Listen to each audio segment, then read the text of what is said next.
directly from Bangkok, Thailand. I'd like to welcome Eric Dubé. Hello, Eric, and welcome back to Veritas. Hey, Mel. It's great to be back here. I love your show. Always a pleasure having you back, and I'm glad that we're still talking after a year. A lot of people that I know have stopped talking about this because they just can't sustain, they just can't endure the attacks that they continue to receive from people from all over the world. But I have to tell you, some of the smartest people I know are discussing this in silence. Why do you think that is? Yeah, well, like you said, a lot of people don't want to touch this subject with a 10-foot pole. And a lot of those same people are the ones espousing aliens and UFOs and Bigfoots and all the other unprovable conspiracy theories out there. Whereas flat Earth is a easily provable conspiracy fact, which blows away all of these other theories out of the water. Aliens, the spinning ball Earth, evolution, dinosaurs, a whole range of other things start to be blown out of the water when you realize the flat Earth truth. And so this is when what a lot of truth seekers don't want us going down this rabbit hole, because that does away with their paradigm. People like David Icke and his reptilians on the hollow moon. You can't have those if the moon is a translucent light, just a disk, immaterial that you can't land on. Or Michael Tessarian's Atlantean progenitor aliens from Tiamat or whatever, all these supposed truthers that have their own myths woven based on things like aliens and the spinning ball planets and the infinite universe with infinite galaxies and all these supposed potential alien life that we have out there. A lot of their research goes down the tubes if the flat Earth truth comes out. So there's a lot of resistance being met, both from the mainstream sheeple who've been taught that flat Earth is something to be ridiculed and ridiculous, all the way to the alternative, whose narratives fall by the wayside if the flat Earth truth is discovered. So the alternative media is picking up the slack here, bringing the real truth. That's what we're trying to do. Alternative, I guess. It's probably 4 or 5 layers. But another thing that's not that it bothers me, but I see this a lot. A lot of people who write to me and say, Mel, you're just wasting your energy. There are so many other important things that we should be discussing. And we do, folks. We've had Eric last year. We've had, a few other people. We have Jeffrey Grupp coming in a few days. These are people that I've had before who are talking about this, and I think we should listen. But why do they continue to say we have so many other problems? Why are you focusing on this distraction? Well, if they haven't looked into it at all, I can see how they would think that way. And I kind of thought that way years ago as well, that, well, it's just the shape of the Earth. What does that matter? Does it really matter whether it's this shape or that shape? So if you think of it on that level, then sure, it seems insignificant and it seems like it could be a waste of time, even if it was true. But if you think of it a little deeper than that, and you think of it as being the most fundamental lie, is where we are, what we're doing here, the earth beneath our feet, the lights in the sky above us, what they actually are. And if we've been lied about all of these, as well as the Big Bang and evolution and the way that we supposedly got here and the purpose we may or may not have in this nihilistic cosmology that they've presented with us, it becomes a big deal. And when you look at the potential for a truth like this, a truth that has been suppressed for 500 years now, the flat Earth truth, if that gets out and it is shown that every government, every university, every pundit, every television station is lying knowingly and censoring this truth, what happens when it actually gets out? The kind of restructuring of society and the system that truthers are looking for, that people know we need, is what can happen and what will happen and what must happen if this truth gets out. Because this is huge. It is the truth. I guarantee anyone who's never heard of this before, look into the flat Earth. The Earth is flat, just like it appears on the horizon. The Earth is motionless, just as you feel motionless. Everything in the sky revolves around us, just as it appears if you look up and use your own eyes, your own senses. Everything that your senses tell you is what's happening. But you've been fed a false system. You've been shown CGI images with a ball Earth with a horizon that curves. You've been shown more CGI images with a ball Earth that spins. You've been shown planets that spin like billiard balls around each other in many different directions at many different speeds simultaneously. You've been shown all these things in CGI format. You've had Freemasons lie to you and tell you they've seen it for themselves, but you've never seen it for yourself. You've just been lied to and shown pictures, and you believe those. It's not science. Science, in fact, shows that the Earth is flat and motionless, and there are hundreds upon hundreds of proofs and experiments that have been repeated throughout history for hundreds of years, but you haven't been taught them in school, because they don't want you to be taught that in school. They show you a spinning globe on your first day and tell you that gravity keeps water and buildings and people stuck to the bottom of that thing, and they repeat it until you believe it, your parents believe it, your grandparents believe it. 500 years ago, people were believing it. They even started trying to get people to believe it thousands of years ago, but it didn't pass until about Copernicus in 1500s when this really started to take shape. So the reason that some of the pseudo-truthers, so to speak, or just mainstream sheeple don't want this to get out and say that it's a distraction, it's because they don't know how far-reaching the implications of a truth this deep actually surfacing would be. It's like holding a balloon underwater. When you let go, that thing's just going to rush to the surface. The water's going to go flying, and that's what we need. It's exactly what we need. So that's what I'm working towards doing. In doing what I do, Eric, you become a lightning rod, and I'm sure you have become a lightning rod too. So here's another message I received recently from someone who says he has studied ancient civilizations, and he says they knew that the Earth was round. So of course I asked him, can you prove to me that they said that? Well, they could get on top of the pyramids and see that every time they would get on higher steps, they could see farther and farther. What does this have to do with the round Earth, if that's just perspective? Right. Yeah, Neil deGrasse Tyson was just on the Anthony Cumia show saying how at the Burj Khalifa Tower in Dubai, if you go to the top of it, the sun sets 2 minutes later than at the bottom, and that proves that the Earth is a ball. So what they're saying that the Earth is a ball, and the curved shape of the horizon is what's the sun is disappearing beyond that. And if you go up in the tower, you'll see the sun again for 2 more minutes and watch it set again. And that's proof that it's setting beyond a ball. Yet, if you go up there and you take video 360 degrees around you, you'll see the horizon's perfectly flat all the way around you, perfectly at eye level, and it rose with you at eye level right from the base of that tower to the top of that tower, as is only possible on a flat plane. A ball, no matter how big the ball is, the horizon would stay where it is, and you'd have to tilt your head looking down more and more as you rose to see it. And of course, it would also curve. The reason that you see the sunset slightly later from a higher position is simply perspective on flat surfaces. If you rise even higher than that, then you'll see even farther as well. They don't seem to mention that. When you go higher in altitude, you're able to see further along a flat plane, and that's all that's happening as you go higher. So the sun, when it's setting, is actually maintaining its altitude at about 3,000 miles above us, and it circles over and around the flat Earth. And so from your position, due to perspective, as it goes away from you, just like a row of street lamps, as they're going away from you, the one closest to you seems very high overhead, and then slowly dips down more and more to the horizon, or just like a long, narrow hallway where the floor rises up, the ceiling comes down, and the 2 walls come into a point right in the middle. That pyramid shape, that eye at the top of the pyramid, another reason for that symbol is that's the way that our eyes actually see.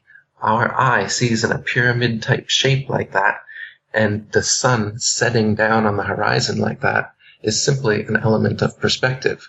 And when it goes beyond the horizon, it's not setting beyond the curvature of a ball Earth. It's simply gone beyond the vanishing point of perspective from your point of view, which is what the horizon line is. It is not the curvature of the Earth, as you've been taught.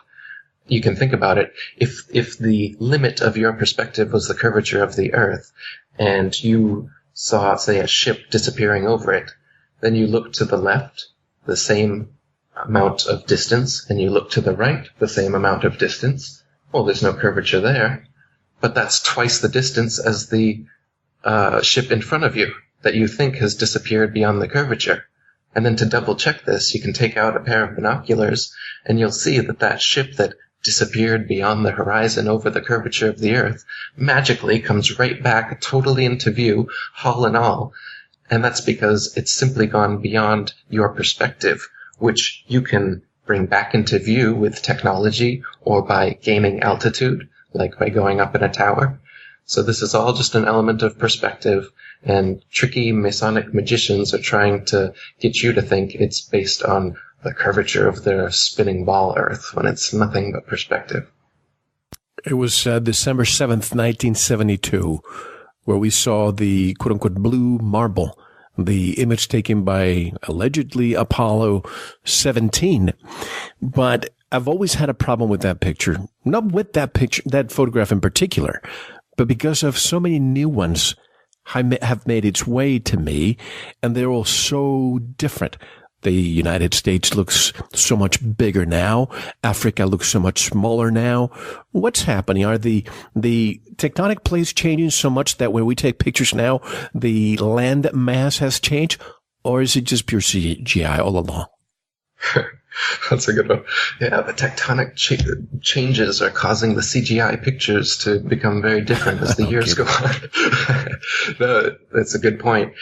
Take a look at these images coming from NASA and RASA and JAXA and all these different space agencies, the Chinese, the Japanese. Some of these are even worse than NASA, and you'll notice how clearly fake they are, how obviously Photoshop CGI they are. And when you compare them to one another, you'll notice these impossibilities, like the water always being different shades of blue every single picture. The size of continents changing from picture to picture. One time, North America filling up the entire picture. One time, it being just a tiny little speck on the upper part. You'll have, on the animations, you'll notice that the clouds almost never move. You'll see a spinning ball Earth with the exact same cloud formations for 24 hours. Take a look at these anomalies, not only on the pictures of the Earth, but on the pictures of the moon, because we've never been to the moon either. NASA's moon landing hoax is all about going far enough away, supposedly, that they could turn around and take a picture of this spinning ball Earth they've been talking about for 450 years and say, hey, we were right. Look at that. And the raging debate that had been going on since the late 1800s from Samuel Rowbotham and the other flat earthers then was almost in an instant put to rest by this so-called photographic evidence in an age where most people believed we went to the moon because they heard it on the radio. Nowadays, we have computers, we have Photoshop, we can see these things. You can see anomalies in the original NASA images just by putting them into Photoshop. For instance, you will see many of the images of Earth supposedly taken from the moon have artifacts, rectangular artifacts around the Earth directly embedded in the image, proving that the image of the Earth was actually cut and pasted in a computer program and put there that way. Otherwise, there wouldn't be a rectangular splotch of blackness around the Earth in space. There's also images where you can see the shadow of a ceiling above the rover as it's taking off from the moon, because it's simply being lifted by a crane overhead in a studio. Many of these things, these have all been exposed. This is common knowledge amongst us educated conspiracy folk that you like to ridicule and laugh at and call stupid flat earthers. But this is just a fact. You can't land on the moon. There's nothing to land on. It's just a light. And I can prove it to you right now. Go out on any afternoon and look at the moon you'll see the blue of the sky through the part of the moon that isn't illuminated, proving that it couldn't be a solid sphere to land something on, but that it's just a light and you can see through it. People have photographed stars through the moon. You can see the blue of the sky through the moon during any waxing and waning cycle. You can see for yourself that it's a light, and it's casting its own light, unlike they tell us that it's a reflector of the sun's light. You can prove that its light is different from the sun's light. It's cold. If you take a thermometer and put it in the shade, and another thermometer and put it in the direct moonlight, it's actually colder in direct moonlight, and the thermometer will go up in the shade, the exact opposite of the sun. It's like the yin-yang.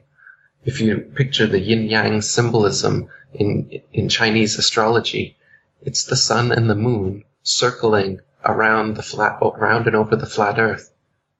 The yin and yang is everywhere in nature. In fact, the male, female, inhale, exhale, good, evil, up, down. But they do away with these things. They say there is no up and down, that everything's just relative. They say there is no good and evil, that they're all about moral relativity. They say there is no sun and moon yin-yang aspect because the sun is actually really, really big and really, really far away, and the moon is really small but a bit closer. And from our faulty perspective, it just looks like they're exactly the same size in the sky. Once again, Masonic magicians lying to you so that you don't believe your own eyes, which tell you that the sun and the moon are equal, divine, balanced opposites in the sky, revolving over and around us, keeping time like a celestial clock and calendar. But instead, they just feed you these lies about spinning billiard balls, doing wobbling and tilting on their axis, doing all this nonsense to try and explain away all the bullshit that they're telling you. Everything you've heard been taught about the ball Earth, all this wobbling and the tilting back and the spinning around the sun spinning around the galaxy, all these things, the ships disappearing over the horizon, these are all myths that you've been taught since school to weave in your head the idea that you do live on a spinning ball, even though there actually is no experimental evidence nor no sensory evidence to make you think that. Just teachers and NASA and textbooks and nonsense. You know, I something that has bothered me also is when I see the sun setting or the moon closer to the horizon. If the sun is 93 million miles away, why is it that it looks so big at the horizon level, just like the moon looks at the horizon level, almost the same size all the time to each other? That's right. They appear to be almost the same size at all times. It does change, and the changes are mostly due to the atmosphere. So I can show you a picture of the sun setting in the desert where it's very dry, and you'll see the sun shrink and shrink into a tiny, tiny pinprick before it disappears into the horizon. And then I can show you another video of on a more over the ocean, say, on a more humid day, the sun is going to actually expand a little bit due to the atmosphere and then disappear into the horizon like a big ball, as many people have seen it. But either way that it disappears, whether it disappears into a pinprick before leaving the horizon or it expands and goes down the horizon, it's simply moving away from your perspective, as we talked about. It's not actually going down, just like a row of street lamps aren't getting shorter and shorter as they get farther and farther away from you. It's just an element of perspective. Anything operates this way. I wonder if we called a railroad, the actual rails, the manufacturer, if we asked them, do you factor in the curvature of the earth when you make them? And the answer is no. No, they don't. Canals, tunnels, railways, they do not have bridges. They don't have to factor in the curvature of the earth. The what bridges? The Golden Gate or the Punch Lane Bridge? I heard people say that. They say they factored in 2 inches for the curvature of the earth. That's one of the only ones I've ever heard people claim that they factored in curvature. But even the Suez Canal and all these different canals, railways, they admit that there's no allowance given for curvature. There's quotes in flat Earth books for centuries from surveyors and engineers attesting to this. So, and of course that 2-inch one is a joke because the bridge is so long that the actual supposed curvature on their 25,000 mile circumference ball Earth would be, I can't remember now, but many, many, many feet and not just 2 inches. So they can't even get their fake math right when they try to pretend that they factor in curvature. If we are spinning at 1,000 miles per hour, should most of the water, our oceans, cover the equator? Why is it that instead most landmass appears close to, to the equator? Shouldn't water be around the equator? Take a wet tennis ball and spin it. I guarantee you, folks, most of the water will move to the middle or the equator. Right. Yeah, their idea of a spinning ball and the actual alignment of things on the Earth doesn't fit too well. They try to say that it's an oblate spheroid, and that's to silence people that have objections like yours. Then show me a picture. Show me a photograph of the oblate spheroid. Oops! All our pictures are spheres. We'll get right on that.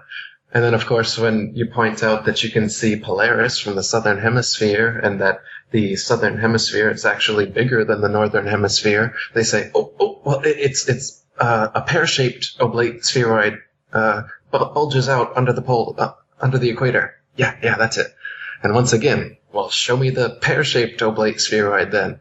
No, all they've got are these clearly fake photoshopped CGI spheres. Not the oblate spheroids, not the pear-shaped spheroids that they tell you about to try and cover up all these refutations that people come up with. But that's what you get. And of course, not only would, on a spinning ball, would everything gradually come towards the center, but also it would just fly off.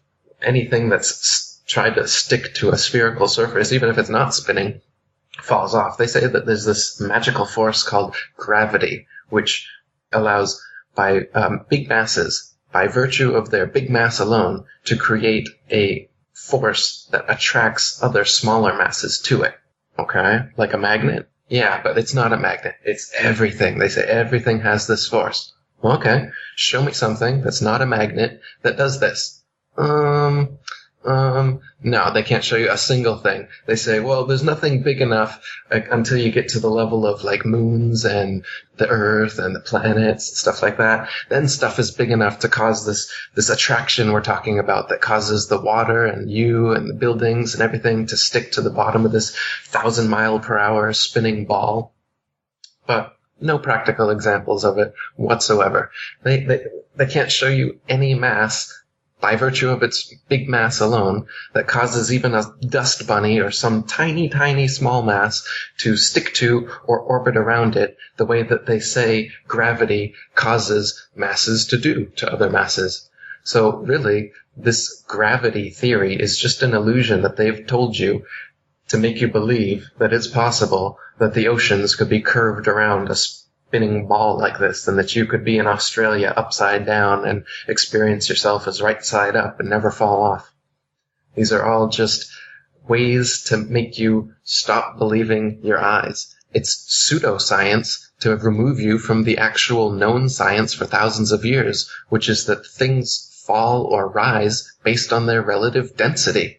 It has nothing to do with gravity. If something is more dense, then it goes lower. If something is less dense, it just moves higher. If you've got a helium balloon, how come gravity doesn't bring that down to the Earth? Well, because the helium is lighter than the oxygen and nitrogen and other elements in the air around it, so it naturally rises. Oh, but then you hold a rock and let it go, and the gravity is what causes the rock to drop, right? No, it's the relative density. The rock is denser than the air, so it falls. That's it. You've been taught a stupid science that tells you that gravity, this big G, the G in the Freemason symbol, all these Freemasons are telling you, gravity is their God. That's what the G is. Their gravity is what created the Big Bang. Not God, gravity. Gravity somehow made everything just explode and then turn into spinning spheres around each other. And then gravity causes the ocean's tides to pull up. And gravity causes you to stick to the ball Earth. But mosquitoes and bugs and everything can escape gravity. Helium balloons can escape it. think about it. It's what I'm saying. There really is an up and down in nature. Light things go up. Heavy things go down. That's it. Gravity is bullshit science to make you believe you're on a spinning ball. Last year, we briefly discussed the EPIC, the Earth Polychromatic Imaging Camera and Telescope.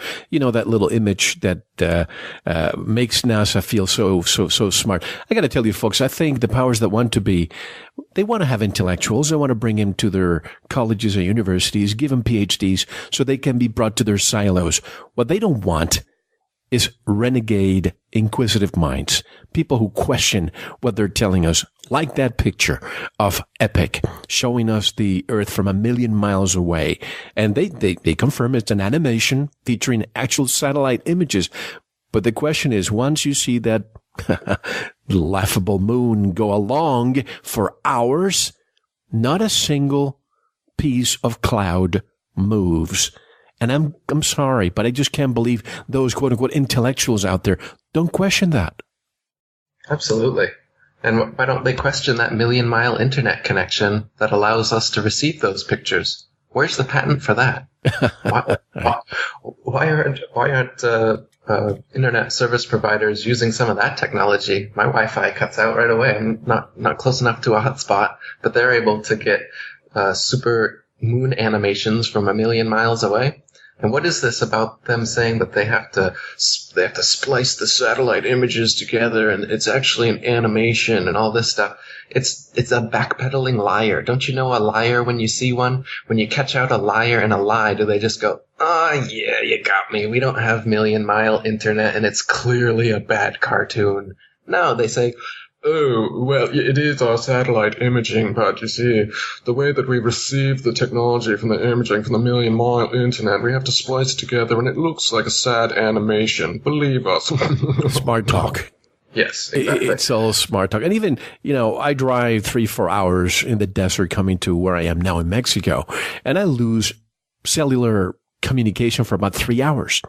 And I'm thinking, in the 21st century, when we have quote unquote probes leaving our solar system and transmitting almost at the speed of light to us. Yet I'm here in the desert and I cannot get cellular signal. But anyway, I was telling you offline that we took a sunset cruise a couple of days ago. And in the sunset, I've mentioned this before, how from my house I can see 80 miles away the coast of Baja California. So I went to the captain. I was holding some binoculars and I asked the captain, "Hey, Captain, can you tell me what that is that we can see only now in the afternoon because he can't see it during the day?" And he said, "Oh, sure. That's the tip of Baja." And I said, "Really? You think that's just the tip? Why don't you look through these binoculars?" And he couldn't believe it. He saw from the bottom of the bottom that meets the sea all the way to the top. And he looked at me and he couldn't explain it. I just love to see their faces when these people who, are navigators and so on, all of a sudden are confronted with something they had no idea was in front of their faces. Absolutely. It's the same thing as the ship disappearing over the horizon. You can bring these cityscapes that are supposedly refractions of light, like the Chicago skyline that made a big stir 60 miles away. Oh, it's just light being refracted. Well, use the binoculars and you can see all the way to the base of the buildings. Again, this is an artifact of perspective, that the things closest to the horizon disappear before the things farthest away. So the hull of a ship going away from you disappears before the masthead. But by using binoculars, it comes fully back into view.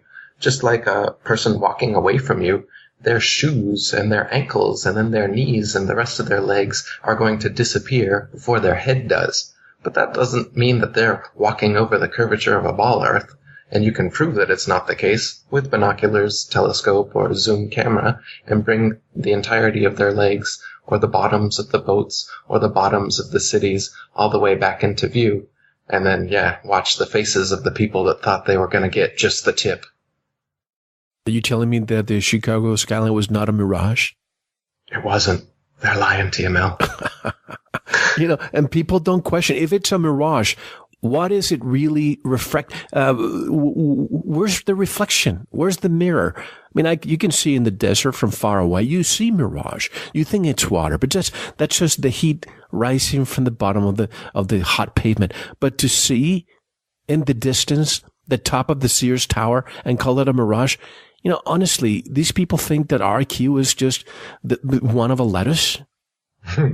Well, and people will say, well, why can't I then see the top of Mount Everest then from where I am? Yeah. Well, because we've been taught that our eyesight is infinite. We've been taught that the closest star is 25 trillion miles away, and the light comes from 4.2 light years away from us. It has to take that much time just to reach our eyes. So we've been taught that our eyesight, especially with the aid of technology, should be able to see infinite distances. But again, you've been lied to. The stars are not that far away. You can zoom in on them with a P900 83 times zoom camera, and they are right in your face, looking like a prismatic, constantly changing disco ball of watery electricity.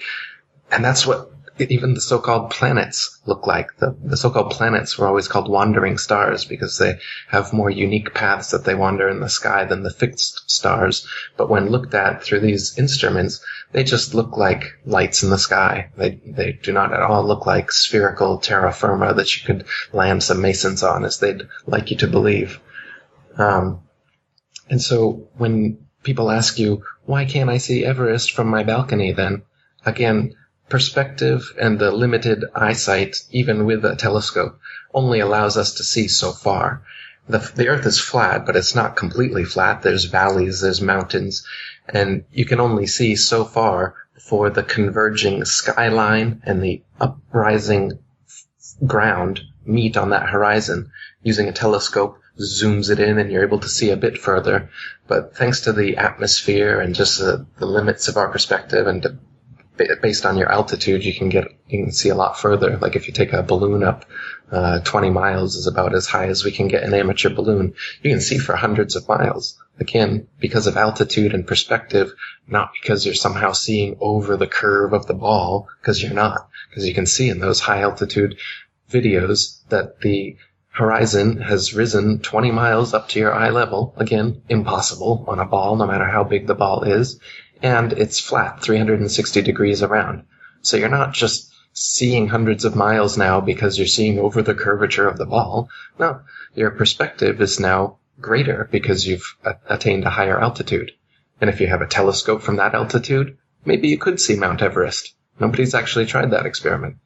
But as far as, seeing the Antarctic ice wall from your balcony, no, I mean, our eyesight is limited, and you've been lied to about how far light can travel. It can't travel trillions and trillions of miles, and the stars aren't that far away anyway. Plus, you have plenty of dust particles that prevent you from seeing so far away anyway. But, I saw somebody ask the other day, so where did John Glenn go on February 20th, 1962? What is the flat Earth explanation? Where do you think he went? We know he orbited the Earth. And this has been well documented.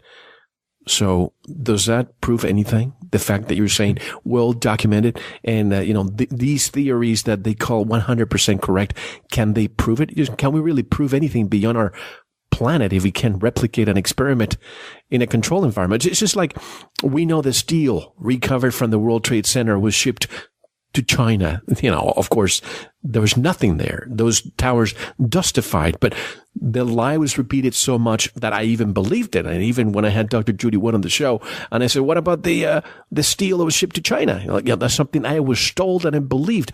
This is what the media told. This doesn't make it a fact. Right, exactly. The actual physical evidence, they're always short on that stuff.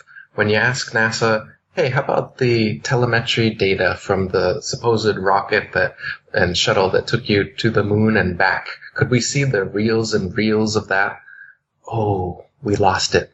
Oh, that's too bad. How about the original moon landing footage? Could you show us the original tape so we can verify their authenticity? This $30 billion project you did 45 years ago and came back with really terrible black and white ghostly images of a recording that you forced the news agencies to do. Could we see the original that nobody has ever seen. Ooh, sorry, we lost that too. Oh, you lost that too. Oh, hey, we killed Osama bin Laden. Really? Could we see the body of that guy who's been traipsing through Iraq and Afghanistan, causing all these wars? Could we see the body? Ooh, we dumped it in the ocean. Sorry. They're really short on physical evidence, because when you're creating a bullshit story, you can't have physical evidence, can you? You can only have so-called evidence.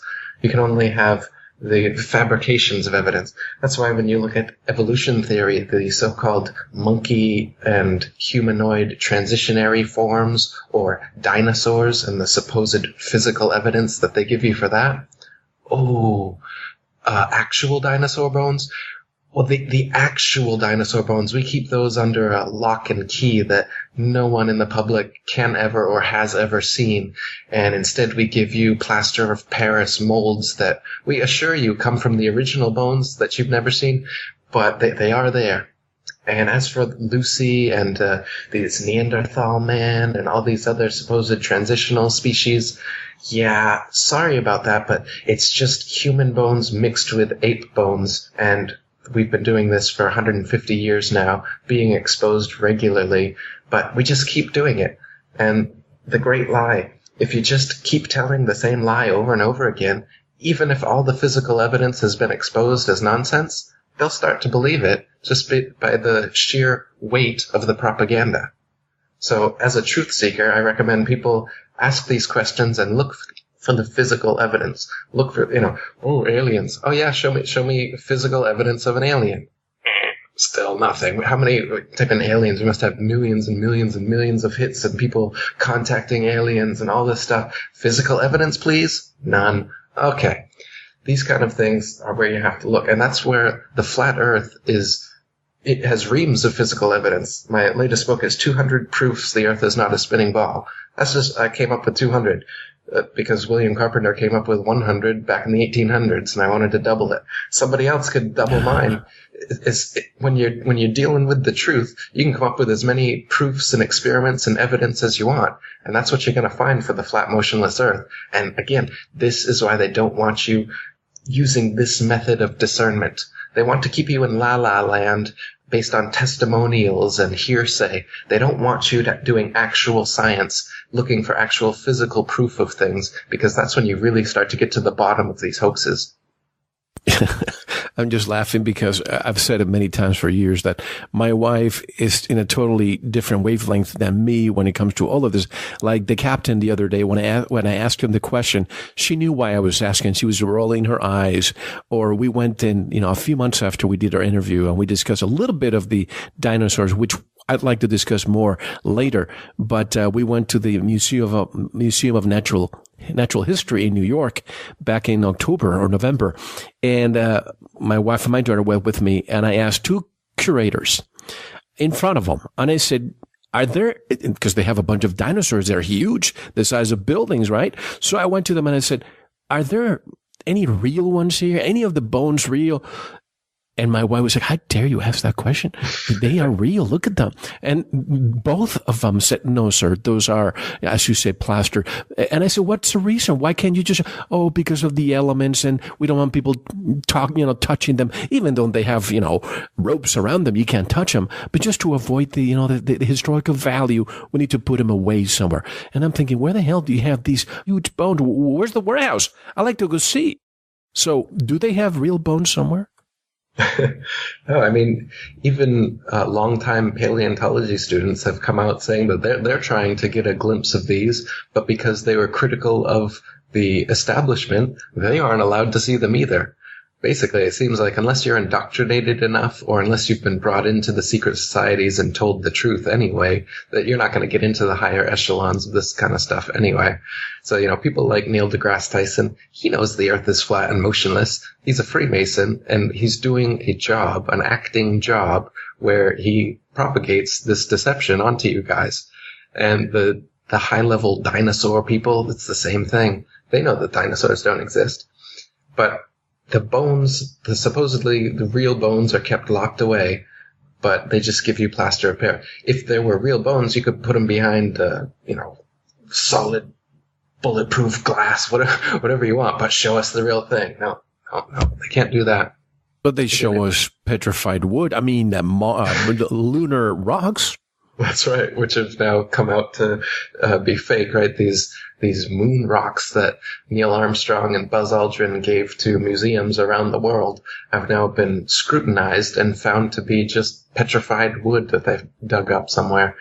So, yeah, these things, they've been exposed as complete hoaxes, but the public is still being duped by things like museum displays of fake bones and whatnot to make us believe that we evolved from giant reptiles.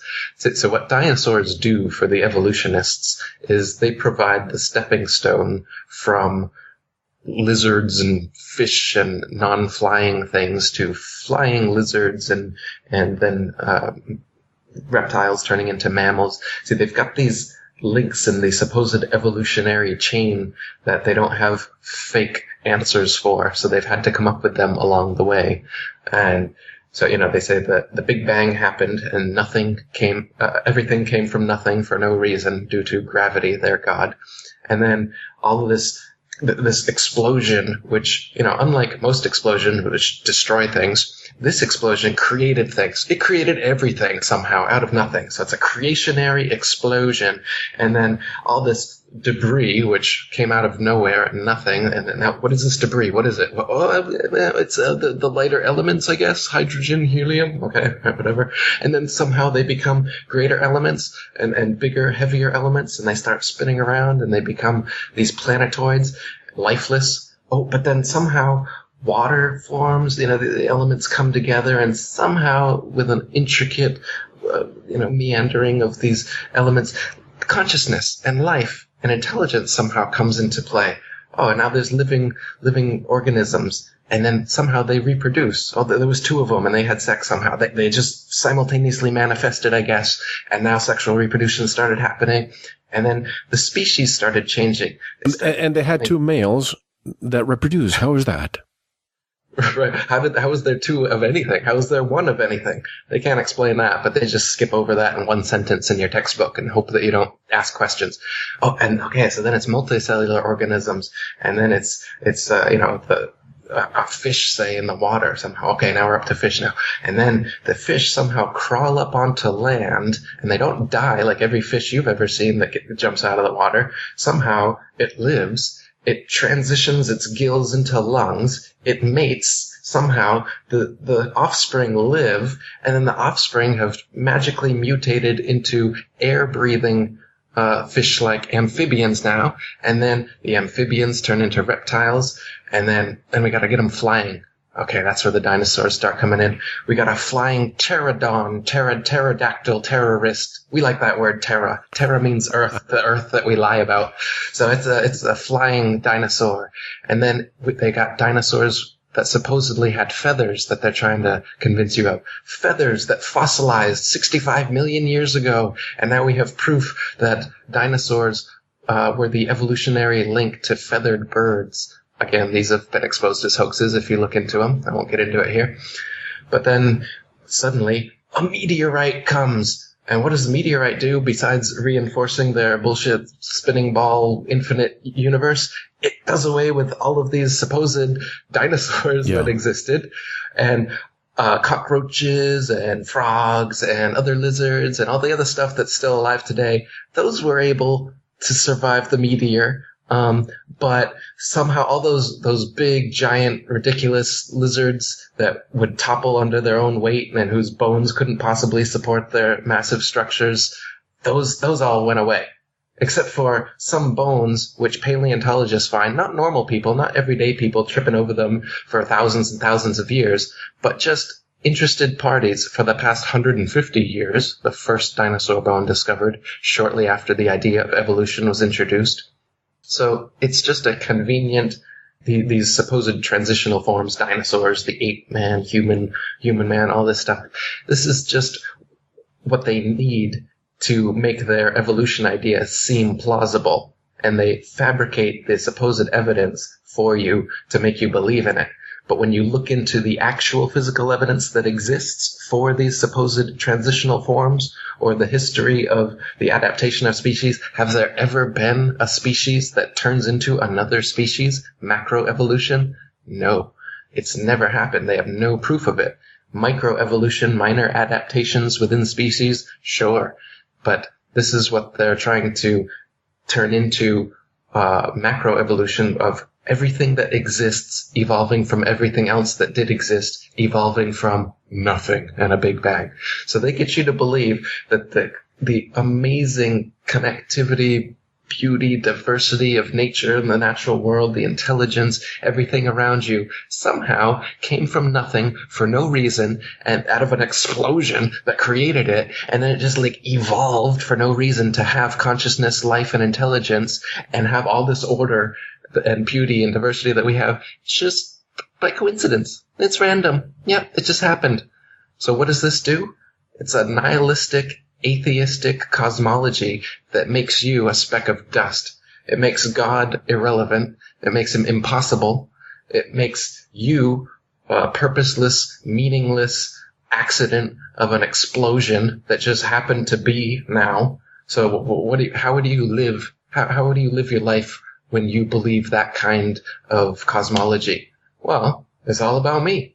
Nothing really matters, so I might as well just have a good time, do what I want with my life, consume, which is exactly the way society is set up and the way that the people who control society and who have fed you this myth for centuries anyway, that's what they want. And that's why you behave this way and think this way. And that's why you scoff at people that know that they were intelligently designed by an intelligent designer.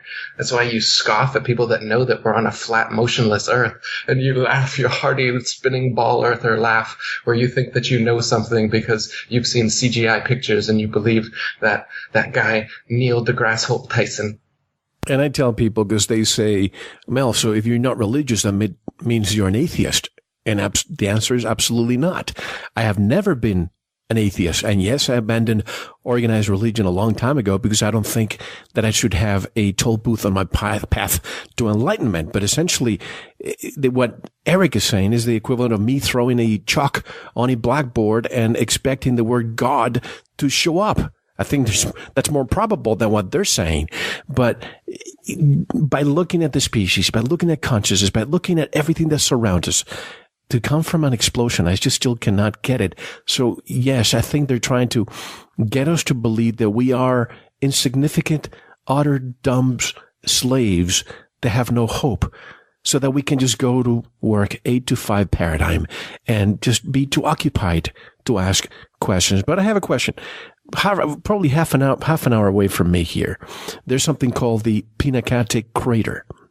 And it's by UNESCO. They consider it as important as Machu Picchu in Peru. Not a lot of people know this, but this is the crater by, let's call it whatever, a meteor, whatever crashed on it, where the Apollo 11 astronauts practiced before going to the moon. These craters are what look to be like craters. What are they then?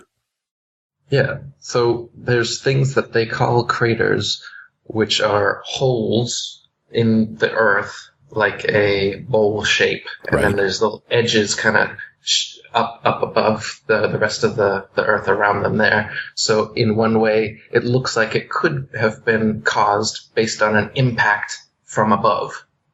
Though another way it could be is, say, like a gas bubble from below, and that same kind of shape could be the resulting shape from some sort of phenomenon happening from below just as well. Like a sinkhole. Like a sinkhole. And if it was from, say, a burning rock from outer space, there should be huge, the rock itself should still be there if it caused that big of a depression. And there should also be huge chunks of it everywhere. Yet none of these supposed crater sites have anything of the sort. No big ball sitting in a hole, or even gigantic shards that we can still look at. Only, again, little pieces that they claim, oh, this is a meteorite, just like they claim the moon rocks. And same with the craters on the moon. If you look at the moon with your own eyes or with a telescope, there are potch marks of some kind there, but it's a foregone conclusion to say that they are craters formed during meteorite collisions. I mean, this is just an explanation that you've come up with. It's a possible explanation, but there's no physical evidence for that. None of us have ever seen a rock come from space and collide with the Earth, make a huge explosion, and then show us the rock sitting there so that we can verify that, yep, that was a big-ass rock that just came from outer space. It doesn't exist. We don't actually have that physical evidence to prove that such a thing exists. So what do we see around the world? These lights that we saw in Russia a few years back and Arizona a few weeks ago, what are these? Well, we've got shooting stars. Like I said, stars aren't actual terra firma. So when you see a light shoot from somewhere to somewhere else, it's simply that. It's simply a light shooting. It's not a rock in outer space coming somewhere. No, but the ones in Russia that actually broke school windows and it almost felt like an explosion. Right. And then you've got these ones where you can see mostly from Russia, it seems like, from dashboard cams, you'll see these burning balls of something coming, and they've even crashed windows and something. These, I think, are some sort of military thing that they're shooting to make us believe that meteorites exist, because they're always coming down at an angle like they've been shot from a plane. If meteorites existed and we were on a spinning ball Earth, then meteors should be shooting in every single direction possible, not always from the exact same direction coming down onto the Earth. There should be meteorites that go upwards and ones that go diagonally upwards and ones that go horizontal and every other type of way, but we don't see that. So I'm quite skeptical of meteorites or asteroids or any sort of thing that they claim is up there floating around and comes down here and destroys dinosaurs, their other myth. They like to use their myths in conjunction like that. Two more questions. No, I'm sorry, finish your statement. So as far as the Russian ones, I would tend to think those are some sort of military experiment, some sort of weapon or something like this, because you don't see them all over the world. You just see them there. It seems like it might be something they're working on. And the craters, not sure what those are formed from, but again, not seeing the evidence that they're from rocks falling from the sky. And for shooting stars, they say that those are comets, or that's another one. They say comets or whatever are asteroid rock formations that circle around us every so many years. But if we're spinning around the sun and the sun's spinning around the galaxy and all these motions are happening, why would comets have regular revolutions that we would see in such a cosmology? If the Earth was actually making all of those motions, we shouldn't ever come up across the same comets again. That makes more sense in a geocentric cosmology where everything in the heavens is revolving around us so that it could return at a regular time, like Halley's Comet or something like that. What about the Tunguska event in 1908 in Russia? What do you think caused that?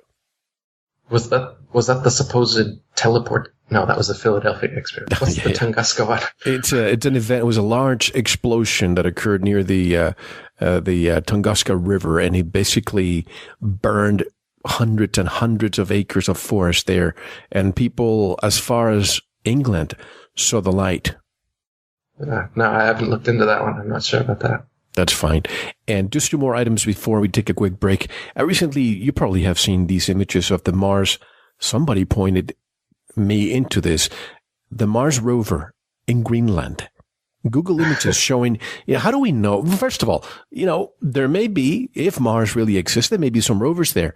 But now that I saw these images of rovers in Greenland looking just like Mars, how do we know that these rovers are, in fact, not somewhere in a desert in California or Greenland or somewhere else on Earth? Exactly. Yeah, the Martian landscape looks incredibly like the hills of Arizona or Australia or Ireland. Yeah, and if you just remove the red tint that's been added to these pictures in Photoshop, you'll see it looks exactly like the Earth. And it's just been After Effects to make it look kind of alien, as they do. But yeah, all the Mars rover shots, I mean, some of them are just straight up animations. They're not even video.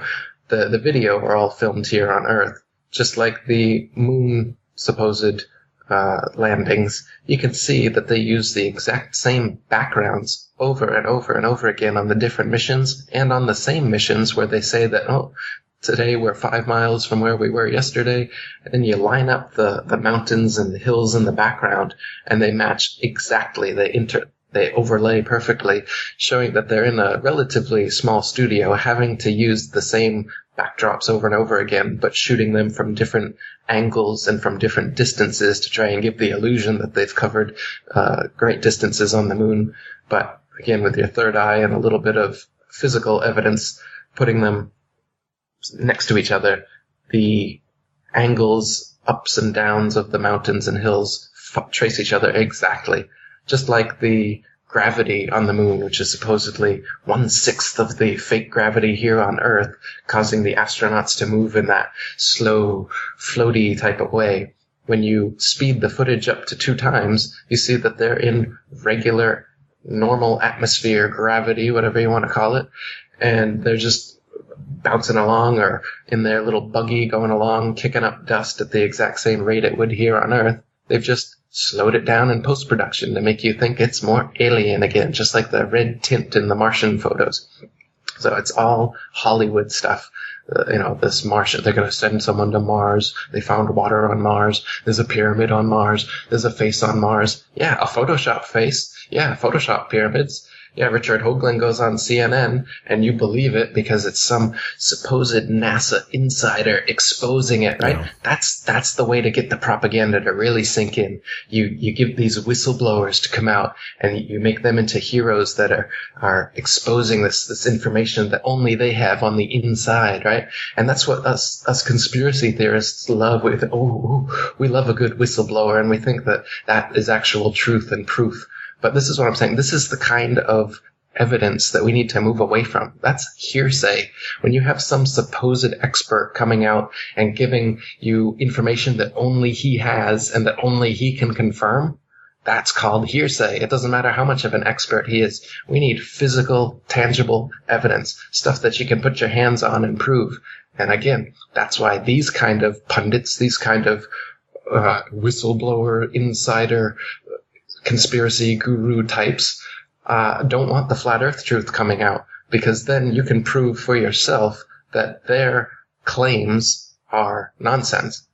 And, the cat's out of the bag. The flat earth is the cat getting out of the bag, and they really don't want this one to get out. That's why the subject is so full of shills and trolls and nonsense, like the Flat Earth Society and other fake flat earthers that come in and give fake arguments and give fake flat earth facts to make the idea of flat earth seem impalatable to people and to seem ridiculous, so they don't want to discuss it and research it, and to think, like you said, that it's irrelevant. What does it matter what the shape of the earth is anyway? As you've been listening to us talking for the past hour, you can see how it's very relevant and how there's a huge myth of what and who we all are interwoven into this. And when that is brought down, this whole myth is brought down, and there's a whole new worldview that comes clearly into view, which shows that you were purposefully, intelligently created to be this way, as was the whole earth. And it's obvious. You've been blinded from that obvious truth to think some nonsense that everything could come from nothing for no reason and create everything that you see before you. You've closed your eyes to reality and opened your ears to Freemasons. That's it. That's all that's happened. And when I think of Lenin, I think of his quote, "The best way to control the opposition is to lead it ourselves." So even with, I keep putting the metaphor of the comparison with 9/11. You see on TV, you see certain people that come on TV, the mainstream media, to discuss how there was a demolition that day or blah, blah, blah. There are certain control oppositions that are allowed to speak to really, truly derail you. But the real ones, like the work of Dr. Judy Wood, you'll never see her on the mainstream media, because that is the scientific work of somebody with double, triple PhDs, with mechanical engineering, with interferometry. That is somebody who you want to analyze what happened. Everybody says, I want a new forensic investigation. Well, she already did it, but nobody wants to listen. So one last point before we take the break. This is Eric from the Daily Mail. On October 13th, 2015, a China Airlines flight landed in Anchorage, Alaska, with an extra passenger after an expectant mother gave birth to a baby girl more than 8 weeks early. The Bali to Los Angeles flight was forced to make an emergency landing on Thursday after a Taiwanese passenger's water broke 6 hours into the 19-hour journey. So, folks, get out your globe, and you will see that there is no way that Anchorage, Alaska, was anywhere near the route of the flight, which could have just easily continued its path straight to Los Angeles or landed in Honolulu. However, on the flat Earth map, the same one that matches the UN flag, Anchorage, Alaska, is very near the route. And I'll take your comments on the other side, and we have so much more to discuss, including the dinosaur hoax. Eric, how can people buy your books, learn more about your work? Come to my website, atlanteanconspiracy.com, or the International Flat Earth Research Society Forum at ifers.ace.st. My books are available on lulu.com as well as Amazon and most other major providers. You should be able to find everything, links from those 3 sites. Great, folks. Don't go anywhere. Eric Dubé, directly from Bangkok, Thailand, will be back with us for another hour. This is Mel Fabregas, and you're listening to Veritas. Don't go anywhere.